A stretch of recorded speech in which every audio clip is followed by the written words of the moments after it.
From Turner Broadcasting System, this is WTBS Atlanta.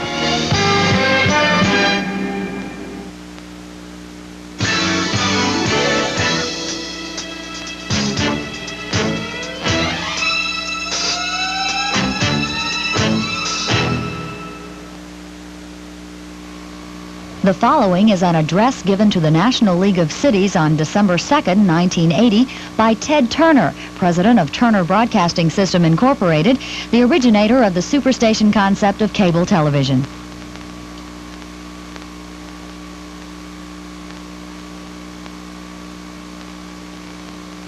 It's a real pleasure to be able to meet with this august body. And let me start by saying, on behalf of all your citizens and the citizens of this country, how much I and they appreciate the lives of service that you are dedicating on our behalf. I know that so often a political career or a life of service nowadays, with our increasingly warped set of values, is not properly rewarded and thanks are not adequately given. But for the fine job that you have done and the struggle on all our behalf that you've taken upon yourselves over these years, I want to personally give you my debt of gratitude and thank you for the wonderful job that you've done on our behalf. Now, I understand that the theme of your meeting is the 1990s, and well, there's so much I can say. I've got about a half hour of some thoughts that I would and will share with you, but it will be hard for me to cover everything that's in my heart and mind and in that short period of time, because I have forced to become a futurist, because in the field of telecommunications, a tremendous revolution has started, which I think everyone is somewhat aware of, but the implications of it are really quite staggering as this decade opens up. And it's a fortunate thing, too, because communication is so important to all of us and will become increasingly so as we face the future, which is going to become unmistakably and unquestionably more confused, more complicated, and with problems arising before us which our nation and our world have never faced before. I would hope that everyone in this room either already has read a copy of the President's report on the year 2000 or will get one from the copy of the U.S. government printing office. It's nothing really more than an extension of the Club of Rome's first work, The Limits to Growth, which was published in 1972, which basically deals with the world's population, which is predicted to increase by about 50% from the year 1978 to the year 2000. Now, while the United States does not have any kind of growth rate, internal population growth rate of that magnitude, the great bulk of that population growth is going to occur in the lower developed countries which do not have the educational, communications, or birth control systems that we are currently using. And as a result of that, the pressure on our facilities, on the very land, the air we breathe, the water that's in the ground, is going to place a tremendous burden on the Earth's carrying capacity.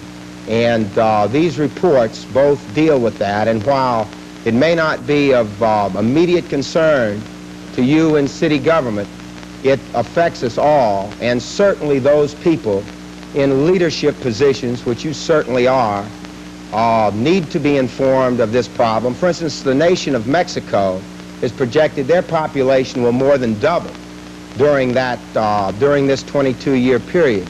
And those of you that are down near the border states know the flood of Mexicans that are coming into this country. How we keep them out, I don't know, or whether we want to. We can't, what are you going to do, build an iron curtain there and machine gun people to try and get over it? So the population, Jamaica, Haiti, pose a similar problem. Almost every day, a boatload of starving Jamaicans lands at Key West or Miami. And so I think this world population problem is our problem too, and the people are going to be flooding into this country as they are at the present time. So the problems that the world faces are problems that we face too. Other issues that are touched on in these studies are the erosion problem, which is going to become an increasingly great one and reduce the ability to raise food to feed these people. The increasing pollution as we have to turn to coal and for heating and energy generation, the tremendous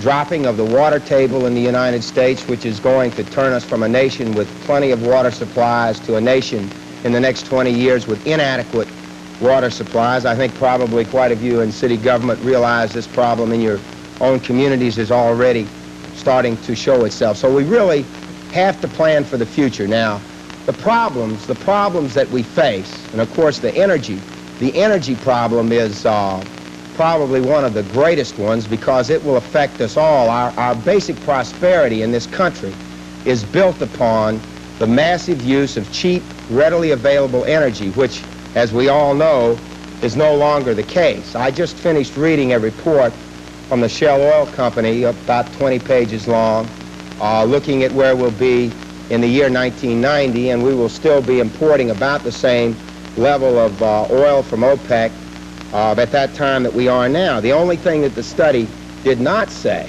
nor even touch on, is how during this next 10 years are we going to pay for this increasing amount of oil that we're going to have to be importing at what will obviously be rapidly unlimited escalating prices, because as a commodity like oil becomes more scarce, the value of it continues to increase. And it's something that we must touch on because the only thing we can pay for it with is our businesses, our farmland, our very means of our livelihood. And if we continue to import foreign oil at current levels for the next 10 years, the great majority or a tremendous percentage of the American assets will have to be bartered to the Arabs for our oil. And that's, I think, something that that will be intolerable to us. There is absolutely no question in my mind, and as I say, this really comes down to why communications are going to be so important to us. We are going to face a continually eroding standard of living in this country. Our automotive industry is already in a crisis situation, and that affects steel, rubber, glass, and other industries. The inflation rates caused by our federal government, not to blame by y'all at all. We need to operate our federal government the way we're operating our municipalities and our states, with a balanced budget, or otherwise we are rapidly killing the goose that laid the golden egg.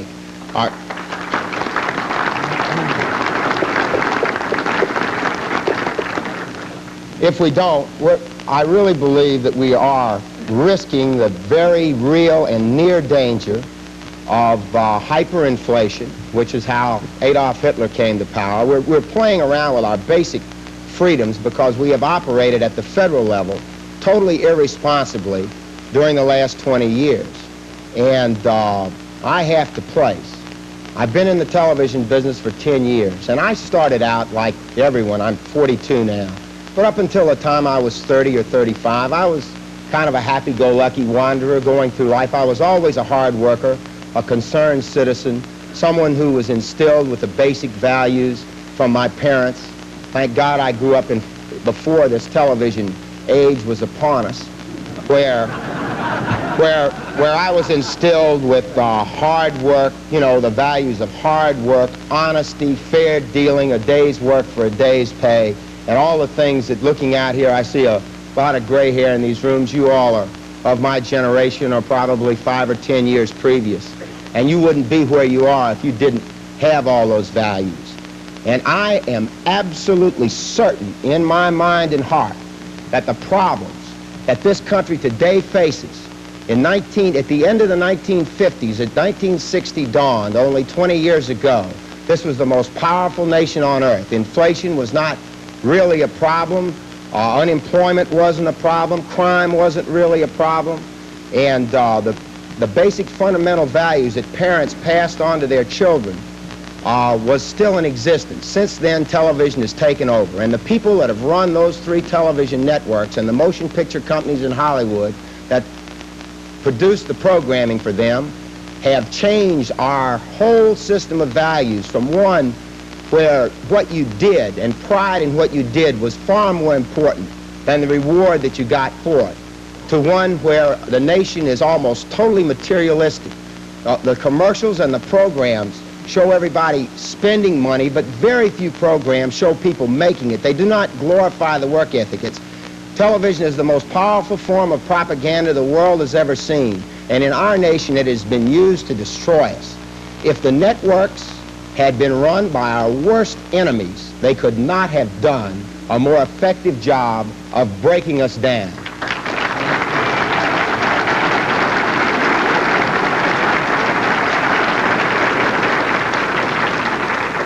I'm on the inside, and I know what has occurred. I'm going to give you a perfect example. Bob Wessler, former president of CBS that now works for me. Of course, they have a president about every 60 days.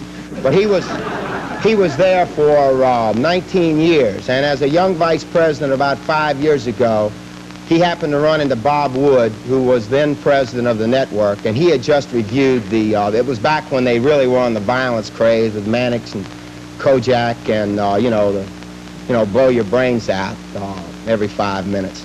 And he said, Mr. Wood, he said, I have to tell you that after having reviewed our fall programming, I feel that this year we have gone too far and are putting in the homes of the American people programs that I do not believe belong on over-the-air television.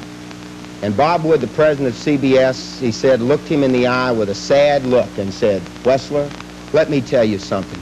I leave my conscience outside every morning at 9 o'clock when I come through the doors of CBS.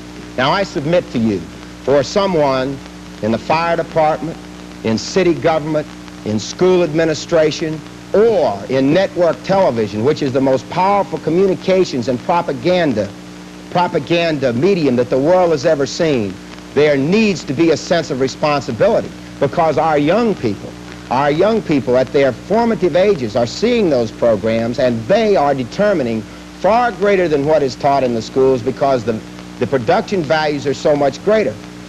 A survey was conducted a couple of years ago, and it'll sound funny to you, but it wasn't funny at all. The majority of American children chose to trade their parents for television and movie stars. And one of the boys picked the Incredible Hulk over their fathers because he's strong and leads an exciting life.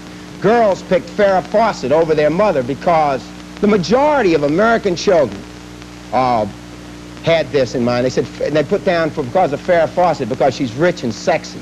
I mean, mom and dad, if you have children, try and during Love Boat or something, trying to get them to turn the TV set off and to have a chat with them about their grades. Oh, Dad, wait till the show's over. I mean, and you can imagine, you are leadership people. The average person that does not have the strong convictions or does not have as eloquent a voice as you do, the problems that they have in trying to instill the basic fundamental values of patriotism, willingness to be in the armed services. When we were boys, I remember I volunteered. I mean, I figured we all owed 2 years of our time to our country. I remember my father went off in World War II to defend us from the Japanese.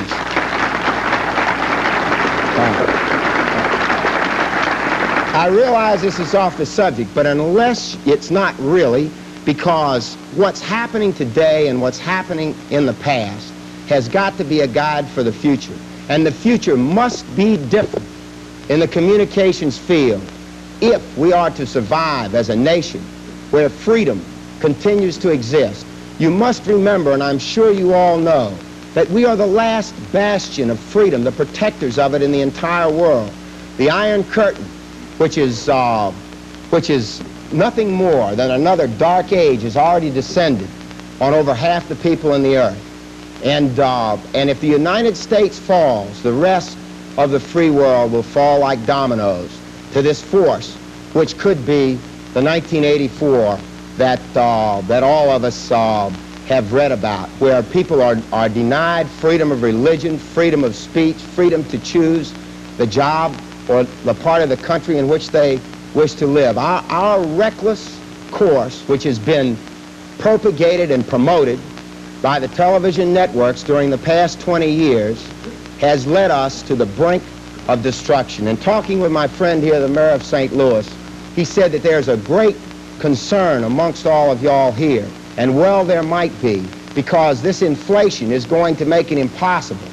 If it gets any worse, it's going to make it impossible for you to manage your municipalities, because the tax base and the unemployment that is going to result as a result of this runaway inflation and the unemployment and so forth that's going to occur is going to destroy your ability to govern.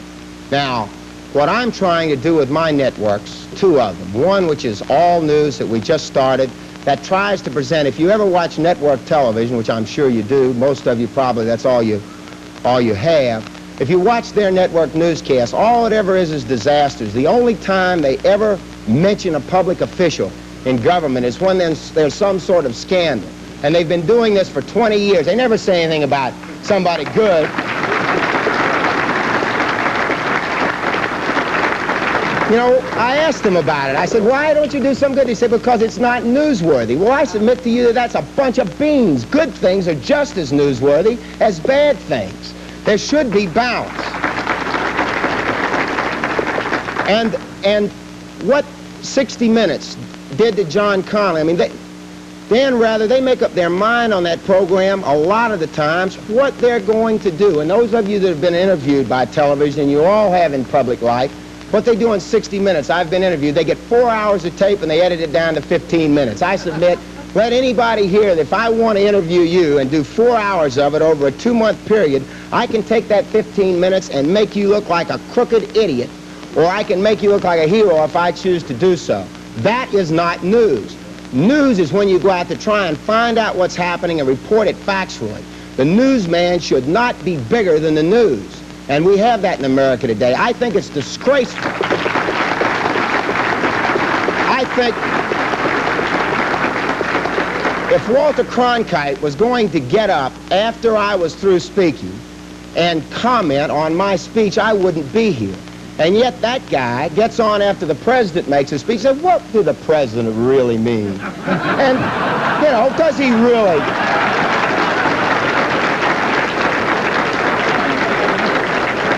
We didn't elect Walter Cronkite president of the United States. I mean, I'm just glad that we've got some people that are willing to run. Somebody said, who are you for? I said, I'm for whoever wins, because they got a big job and they're going to need the support of Democrats, Republicans, and independents alike. Listen, I can't get through all this if y'all keep applauding. All right. Basically, let me tell you that you need modern cable in your cities. And you need the Superstation, and you need the cable news network, because I am doing something about this. I am an honest person, and I deliver what I say I'm going to do. We are already in 15% of the homes in the country with a Superstation and about 6% with cable news network. And you must tell your cable systems, those of you that do not have a cable system are going to be a disadvantaged community. You already are. You must franchise, and franchise quickly, because the additional information and entertainment that cable television is going to provide, and be sure when you franchise that you reserve several cable channels for local origination, and do like so many cities are doing. Give one of them to your community college so educational courses can be provided to people at home.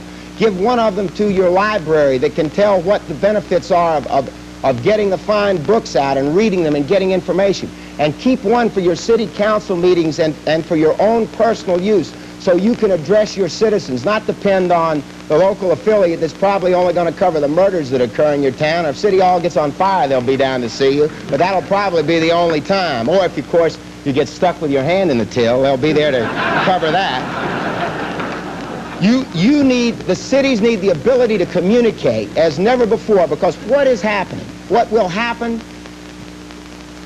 absolutely no doubt about it, as the cost of energy keeps rising at an astronomical rate because of its increasing scarcity.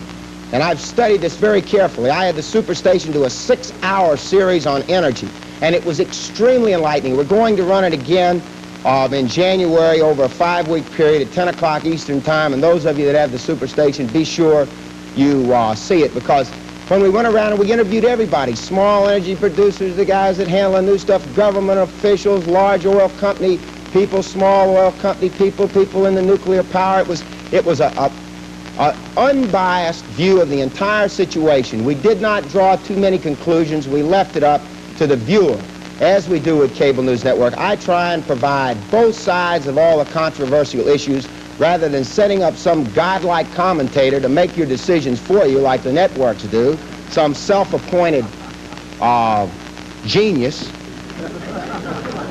to give the people the information and then let them decide for themselves what they want to believe. We have as our editorial advisors everybody from Coretta King to Barry Goldwater, for Phyllis Schlafly to Bella Abzug. We wanted to get anti-ERA and pro. Let everybody come on, and when we have our leaders on, we don't edit them normally. We let them say what they want to say, because, well, if you read the newspaper, saw the TV accounts when Ramsey Clark went over to visit Iran, you know, everybody said he was an idiot. Well, we had him on the night he came back for an hour answering questions from the call-in audience. He didn't sound like an idiot. He sounded like a concerned citizen that was trying to see if there was anything he could do. And in a free country, thank God we have a few people, whether they're right or wrong, that are trying to do something to help us and make things better. And you people are doing that, and that's why I applaud you so much. Now, just to give you a few examples of things that are going to happen. As these energy costs rise, the price of food is going to go up, the price of transportation, the price of heating is going to go up. I think air conditioning is a thing of the past, and obviously here it's a thing of the past. But I already live without air conditioning, okay? I live without air conditioning because I'm trying to set a good example. 5 years ago, I got rid of my Cadillac and got a little small car, and people joke at me, what the heck are you driving that little tiny thing for?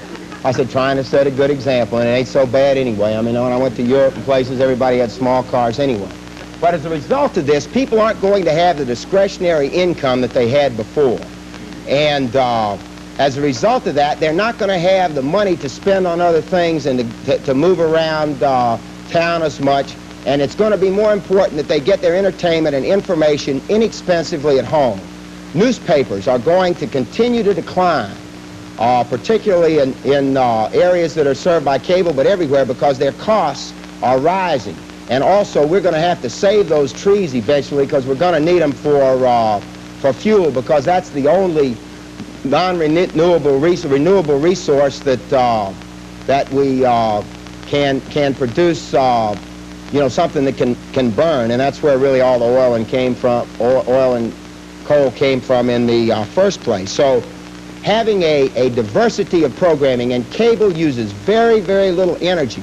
I mean, what's more inefficient than distributing a newspaper, driving around in trucks and sticking it in everybody's mailbox? Then it's the biggest problem you have in your solid waste collection and causes your garbage problem, all these darn newspapers. I mean, I like newspapers, but they're in a real problem. Now, the newspapers, the same information that's in the newspaper will be distributed via cable. People will be able to teletext and informational retrieval to punch up whatever information they want on their cable system. That's coming. But the newspaper will be delivered, the local newspaper will be delivered electronically, and the energy savings will be terrific, and it will bring the newspaper cost, the total cost of cable, will be less than what it costs to subscribe to the morning and evening paper. It already is. So not only will they be getting the news, your citizens getting the news less expensively, but they'll be able to get all the other information like the cable news network and the Superstation. And I am, as I grow and go into more original programming, I want to do Walt Disney type movies. I want to produce new programs like Leave It to Beaver and Father Knows Best.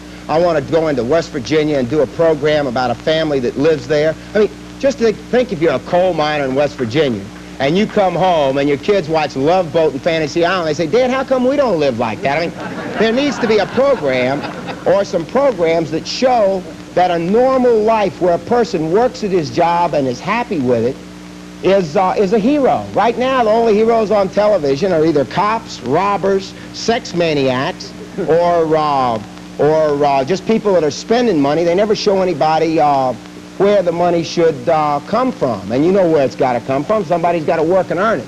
And those things need to be played up along with patriotism and understanding and brotherhood, and not so much emphasis on sleazy sex and crime and the stupid shows like Dukes of Hazzard, where they drive cars recklessly and glamorize it. It's such a favorite for all the 13 and 14-year-old boys that are about to get their driver's licenses. And we know how hard a time we have to teach our children to drive sensibly. Well, those programs just totally undo the good that the parents are trying to do, because in that program, you know, everybody walks away from the accident without a problem. But I've had two of my best friends when they were teenagers killed in automobile accidents, and you know that the chance for a real serious damage to a young person and the innocent person that they run into are so great. There shouldn't be anything on television that glamorizes reckless driving, those sort of things. I mean, they seem to make basic sense to me. I mean, maybe I'm crazy. A lot of people think I am.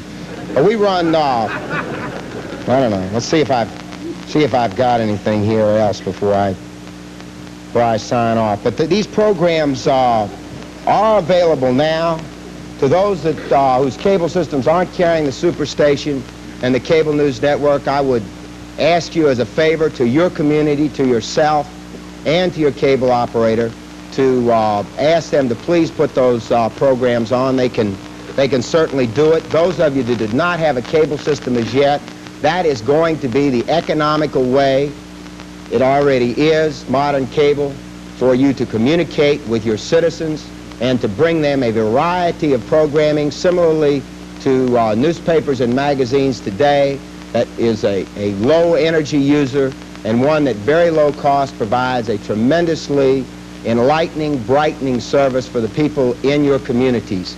And I personally am dedicating what's left of my life and my fortune to trying to make television better, trying to help the people of America, and hopefully we can expand this worldwide, which I think we can via satellite, the people of the world a better understanding of international news, business news, and the fine things that people are doing. I'll give you a perfect example of a program we ran, or a feature we ran on CNN last summer, that we found a black mayor in a small Mississippi town that was doing a great job, and we did a story on him. And he was going down the main street calling on all the white business. Hey, Sheriff, how you doing? And we went into the jail, saw how he spiffed the place up and repainted it, and he was just doing a terrific job. Now, if we're going to build up brotherhood, which we need to have desperately, and understanding, those are the kind of programs that we need to run. Not any more of you know, I mean, like in the local news so often, it's just one murder after another, one tenement burning down, one charred body after another, you know, from whatever. I mean, it's so depressing that it tends to deflate everyone. Of course, you know what it does to the general credibility of those who are in public office when all they ever run is the scandals that a very few small minority of irresponsible public leaders are involved with. But since that's all they run, everybody thinks that everybody in public life is either crooked or in there trying to, you know, change zoning ordinances and things like that, because he's got a piece of the action on a piece of land and build a shopping center.